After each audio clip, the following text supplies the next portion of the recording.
नमस्कार दोस्तों, स्वागत है आपका स्टेनो गुरुज यूट्यूब चैनल में। दोस्तों आज की वीडियो में हम लोग देखेंगे एसएससी स्टेनोग्राफर 2019 वाले प्रीवियस पेपर को देखेंगे। इसका पीडीएफ दोस्तों आपको हमारे टेलीग्राम पर मिल जाएगा। टेलीग्राम का लिंक वीडियो के डिस्क्रिप्शन में दिया गया है। ये 8 फरवरी को जो एग्जाम हुआ था उस वाले पेपर को हम लोग इसमें देखेंगे। तो इस वाले वीडियो में दोस्तों हम लोग पहले सामान्य अध्ययन के क्वेश्चन को देख लेंगे। रीजनिंग वाले क्वेश्चन हम लोग नेक्स्ट वीडियो में देखेंगे। तो क्योंकि आपके पास समय बहुत कम है तो क्वेश्चन को थोड़ा सा स्पीड में लेके चलेंगे, तो इसलिए कम समय में ज़्यादा क्वेश्चन हम लोग सॉल्व करने की कोशिश करेंगे। तो चलिए हम लोग सबसे पहले सामान्य अध्ययन के क्वेश्चन को देख लेते हैं। उससे पहले अगर अभी तक आपने हमारे चैनल को सब्सक्राइब नहीं किया है तो सब्सक्राइब करके नोटिफिकेशन बेल ऑन रखना, और टेलीग्राम पर आप हमारे चैनल के वीडियो का पीडीएफ प्राप्त कर सकते हैं। तो टेलीग्राम ग्रुप को ज्वाइन कर लेना, वहाँ पर आप सारे पीडीएफ प्राप्त कर पाएंगे।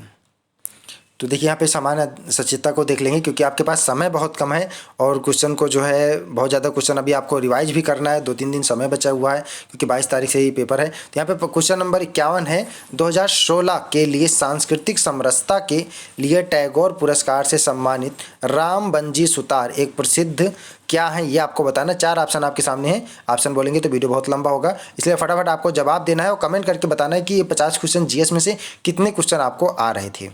ठीक है, तो पीडीएफ इसका आपको हमारे टेलीग्राम पर मिल जाएगा। तो यहाँ पे सही जवाब हो जाएगा क्या थे, ये मूर्तिकार थे। अभी आपका जो स्टैचू ऑफ यूनिटी वाली जो मूर्ति बनी थी सबसे ऊंची, और उसमें ये मूर्तिकार थे, उसका निर्माण किया था, तो इसलिए ये फेमस हो गए थे और ये क्वेश्चन के लिए आ गए थे। तो आपको क्वेश्चन आंसर नंबर 3 हो जाएगा। अगला क्वेश्चन है आपका क्वेश्चन नंबर 52। निम्नलिखित में से कौन सी नदी अरब सागर में नहीं जाती है? तो यहाँ पे देखिए, अगर आप ऑप्शन से जाएंगे तब भी आप हो जाएंगे कि ताप्ती, सिंधु और नर्मदा जो है वो अरब सागर में गिरती है, तो गोदावरी बचती है, यानी कि गोदावरी नदी जो है वो अरब सागर में नहीं गिरती है। अगला क्वेश्चन है आपका, विश्व में कौन से देश का संविधान सबसे लंबा है? तो सबसे लंबा संविधान कौन से देश का, ये आपको पता ही है, इसमें ज़्यादा कोई बताने की ज़रूरत नहीं है। भारत का है, जिसमें आपको पता है कि कितना यानी कि वर्तमान समय में आपका 448 अनुच्छेद, 25 भाग और 12 अनुसूचियाँ हैं, तो आपको पता ही है, संविधान आप पढ़ ही रहे हैं। नेक्स्ट क्वेश्चन की ओर हम लोग बढ़ते हैं। यहाँ पे देखिए दिया गया है कि निम्नलिखित राजाओं में से किसने हिरण्यगर्भ यज्ञ किया था? ये आपको बताना है। क्वेश्चन नंबर 54, 4 ऑप्शन आपके सामने हैं। किसने हिरण्यगर्भ यज्ञ किया था, ये आपको बताना है। तो किसने किया था? दंती दुर्ग ने किया था। अगर मान लो बाई मिस्टेक कोई आंसर गलत मुँह से निकल जाए तो आप लोग कमेंट में बताइएगा और उसको सही कर लीजिएगा, ठीक है, क्योंकि अब सुधार करने का समय नहीं रहेगा। तो फिलहाल फटाफट इसको देखिएगा आप लोग। भारत की पहली विश्व कप विजेता क्रिकेट टीम का कप्तान कौन था? भारत की पहली विश्व कप विजेता क्रिकेट टीम का कप्तान कौन था, ये आपको बताना। 4 ऑप्शन आपके सामने हैं। तो क्रिकेट से भी करंट के क्वेश्चन रहेंगे, तो उसको भी आप लोग देख लीजिएगा। क्वेश्चन नंबर 55 सही जवाब हो जाएगा। कौन थे? कपिल देव। बस ये सबको ही याद होगा, ठीक है। नेक्स्ट क्वेश्चन है आपका, भारत की अधिकांश नदियों का पानी मिलता है, कहाँ मिलता है, किस सागर में मिलता है, ये आपको बताना है। भारत की अधिकांश नदियों का पानी कहाँ मिलता है? ज़्यादातर बंगाल की खाड़ी में ही जाता है, ठीक है। तापी, सिंधु, नर्मदा को छोड़ के बाकी लगभग बंगाल की खाड़ी में ही गिरते हैं। तो यहाँ पे क्या हो जाएगा? ऑप्शन 4 यहाँ पे आंसर हो जाएगा। अगला क्वेश्चन हम लोग देखते हैं यहाँ पे, किस वर्ष में तराइन की पहली लड़ाई लड़ी गई थी? क्वेश्चन नंबर 57, किस वर्ष में तराइन की पहली लड़ाई लड़ी गई थी? ठीक है, तो तराइन की 3 लड़ाइयाँ हुई थी, 91, 92 और एक हुआ था लास्ट में कौन सा है, 94 में आसपास हुआ था शायद, उसको आप लोग कंफर्म कर लीजिएगा। फिलहाल 91, 92 वाला याद रखिएगा। तो पहला जो हुआ था आपका 1191 में हुआ था, ठीक है। 1191 में पहला हुआ था आपका चौहान वंश राजा पृथ्वीराज चौहान और मोहम्मद गौरी के बीच हुआ था, जिसमें जो है पृथ्वीराज चौहान जीत गए थे। फिर दूसरा जो हुआ पृथ्वीराज चौहान मारे गए, ठीक है, फिर गौरी का शासन आ गया था।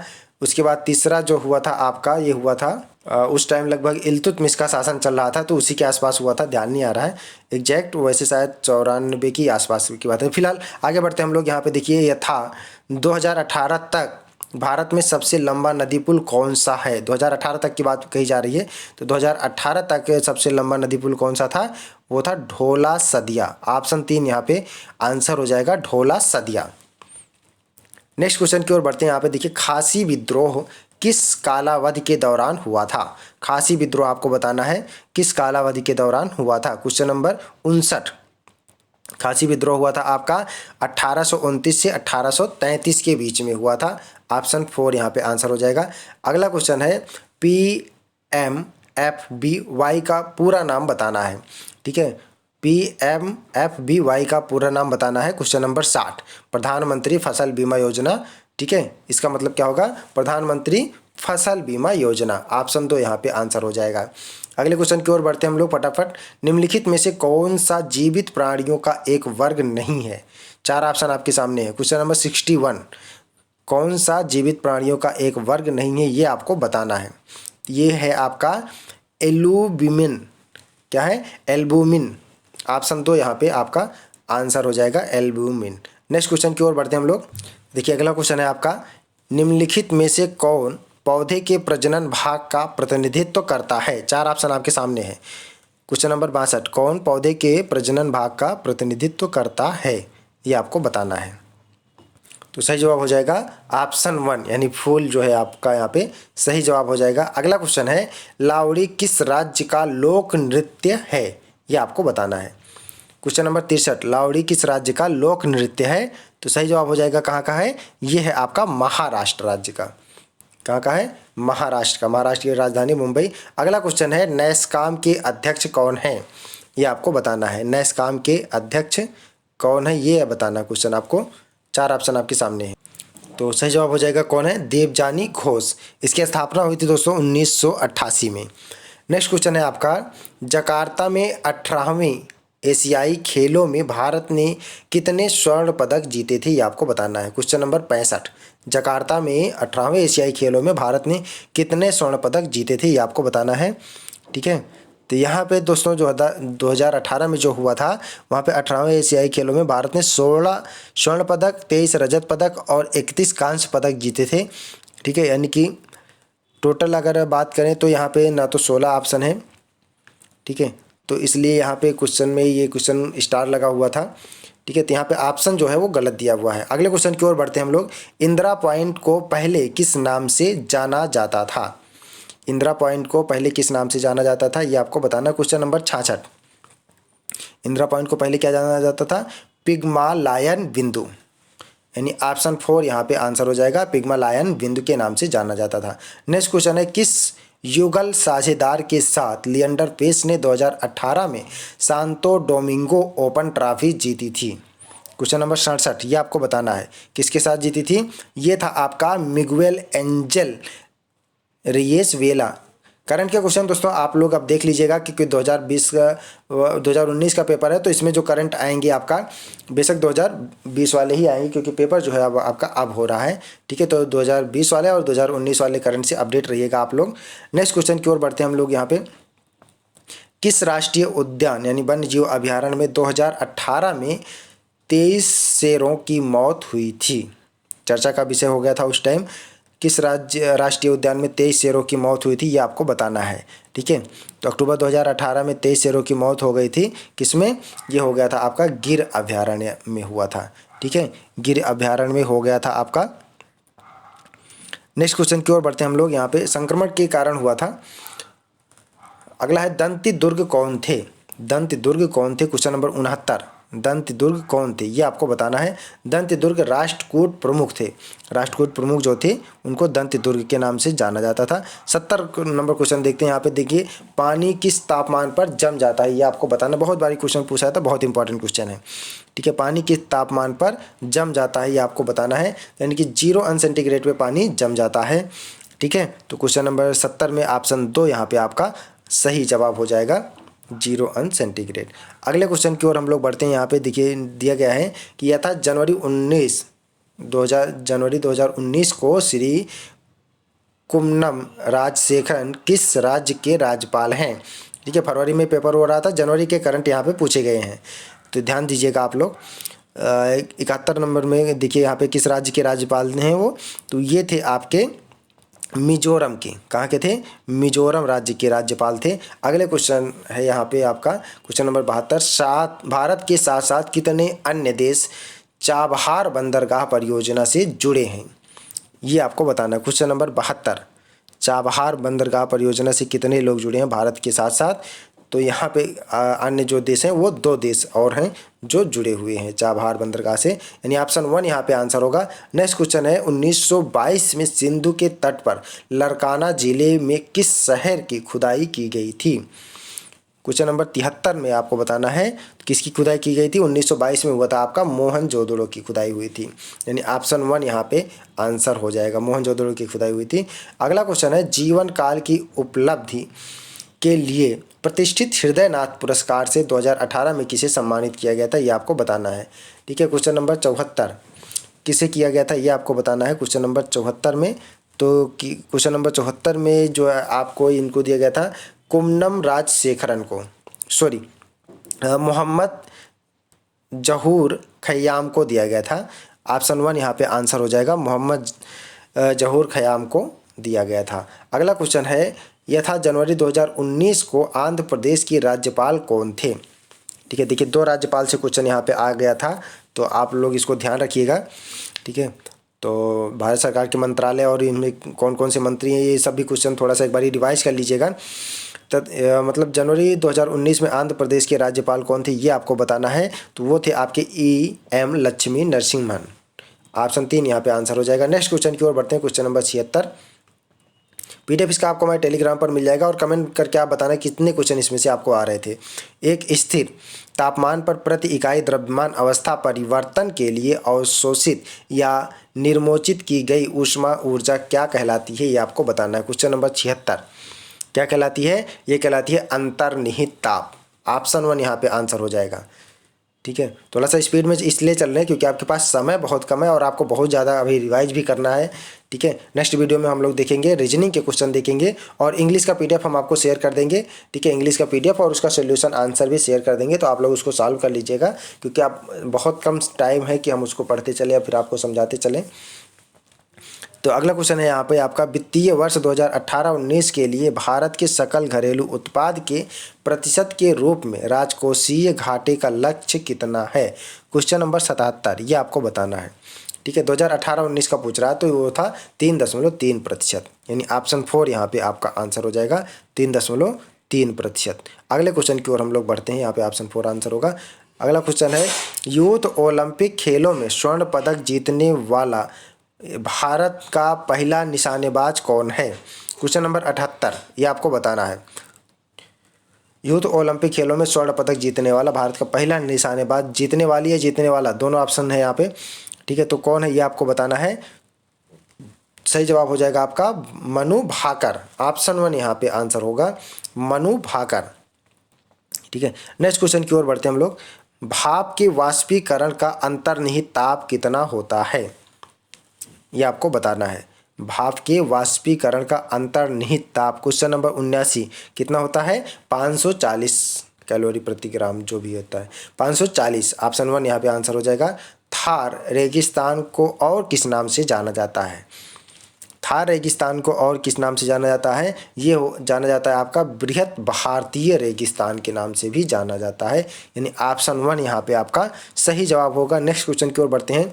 किस गवर्नर जनरल ने यह फैसला किया कि बहादुर शाह जफर अंतिम मुगल सम्राट होंगे और उनकी मृत्यु के बाद किसी भी वंशज को राजा के रूप में मान्यता नहीं दी जाएगी? ये आपको बताना है। क्वेश्चन नंबर 81 इतिहास का क्वेश्चन है। तो किसने किया था? ये किए थे आपके लॉर्ड कैनिंग ने। ठीक है, क्वेश्चन नंबर 81 सही जवाब हो जाएगा। ऑप्शन 3 लॉर्ड कैनिंग ने किया था। अगला क्वेश्चन है 2018 में राज्यसभा में उपस्थित चुनाव हरिवंश राय नारायण सिंह को कुल कितने वोट मिले थे? ठीक है, 2018 में जो चुनाव हुए थे उसमें हरिवंश राय को कुल कितने वोट मिले थे ये आपको बताना है। ठीक है, तो यहाँ पे सही जवाब हो जाएगा क्वेश्चन नंबर 82, ये आपको बताना है। क्वेश्चन नंबर 82 में हो जाएगा कितने मिले थे? यहाँ पे मिले थे 125। ऑप्शन 2 यहाँ पे आंसर हो जाएगा 125। नेक्स्ट क्वेश्चन है किस उपकरण के द्वारा वाहन द्वारा तय की गई दूरी का मापन किया जाएगा? वाहन द्वारा तय की गई दूरी का मापन क्वेश्चन नंबर 83 ये आपको बताना है। किस उपकरण द्वारा किया जाएगा? ये किया जाता है आपका ओडोमीटर द्वारा, यानी ऑप्शन 2 यहाँ पे आंसर होगा। अगला क्वेश्चन है आपका दक्षिण भारत का शस्योत्सव कौन सा है? दक्षिण भारत का शस्योत्सव कौन सा है? क्वेश्चन नंबर 84 आपको बताना है कौन सा है? पोंगल है। दक्षिण भारत का कौन सा है? पोंगल। पोंगल जो है वो दक्षिण भारत का शस्योत्सव त्यौहार है। यहाँ पे ऑप्शन 3 आंसर होगा। अगला क्वेश्चन है आपका, निम्न में से कौन सा एक तंत्रीय संगीत वाद्य नहीं है? Question number 85। वीडियो थोड़ा सा स्पीड में जरूर रहेगा, लेकिन आप लोग कोशिश करिएगा कि जल्दी से इसको सॉल्व करें ताकि अगले वीडियो के लिए भी आपको टाइम मिले। तो क्वेश्चन नंबर 85 में आपको जवाब देना है, कौन सा एक तंत्रीय संगीत वाद्य नहीं है, ये आपको बताना है। क्वेश्चन नंबर 85 में कौन सा नहीं है? ये आपका मृदंग। मृदंग जो है वो नहीं है, यानी कि ऑप्शन 4 यहाँ पे आंसर हो जाएगा। नेक्स्ट क्वेश्चन है, पृथ्वी, मिट्टी, खनिज और चट्टानों की आयु का निर्धारण करने के संदर्भ में निम्न में से कौन सी तकनीक प्रासंगिक नहीं है, ये आपको बताना है। ठीक है, क्वेश्चन नंबर 86 में आपको बताना है कौन सी नहीं है। तो क्वेश्चन नंबर 86 में हो जाएगा खुदाई। ठीक है, बाकी रेडियो कार्बन से होता है, यूरेनियम, पोटेशियम, आर्गन, ये सब काल निर्धारण के काम में आते हैं, लेकिन खुदाई से पता नहीं चलता है। नेक्स्ट क्वेश्चन है, बर्फ के संलयन की अंतर्निहित ऊष्मा क्या है? Question number 87।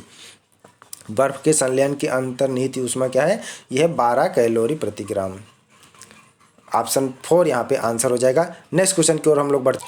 अगला क्वेश्चन है यहाँ पे, भारतीय शास्त्रीय नृत्यों में प्रयुक्त हाथ के इशारों को कहा जाता है, क्या कहा जाता है, ये आपको बताना है। क्वेश्चन नंबर 88 में क्या कहा जाता है? मुद्रा कहा जाता है। भारतीय शास्त्रीय नृत्यों में प्रयुक्त हाथ के इशारों को मुद्रा कहा जाता था, यानी ऑप्शन 4 यहाँ पे आंसर हो जाएगा, मुद्रा।